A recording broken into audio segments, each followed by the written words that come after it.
Alright. Kumekuwa na sintofahamu nyingi mara baada ya Harmonize kuposti baadhi ya posti kwenye Insta story yake, lakini pia mwanadada Kajala Frida kuposti pia kupitia kwenye Insta story yake.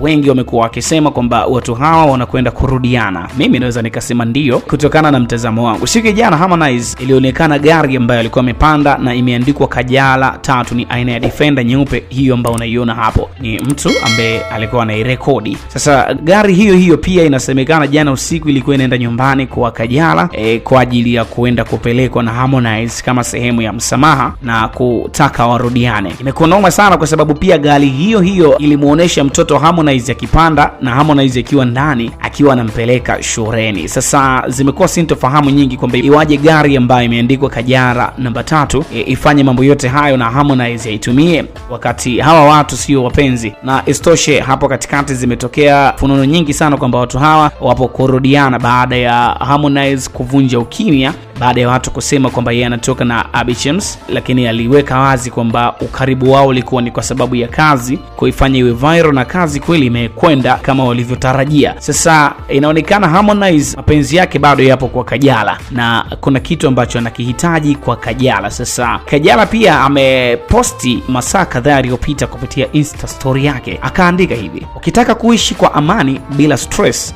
basi ufundishe moyo wako kukubaliana na mipango ya Mungu. Sasa watu wengi pia wamekuwa wakiposti hii posti ya Kajala na kuanza kusema mipango ya Mungu ni Harmonize kukuletea Defender, Harmonize kuja kwako na gari kwa ajili ya kuomba msamaha. So mambo yamekuwa mengi sana, wamekuwa watu wengi wakizungumza kupitia haya matukio ambayo yametokea kutokana na posti za wasanii hao wawili. Sasa yapi maoni yako kama mdau wa muziki, lakini pia mdau wa filamu ambaye unawafuatilia hawa wasanii kwa namna moja ama nyingine? Tafadhali dondosha comment yako kwenye eneo la comments, lakini pia usisahau kusubscribe channel hii. Hii ni Bongo Simulizi.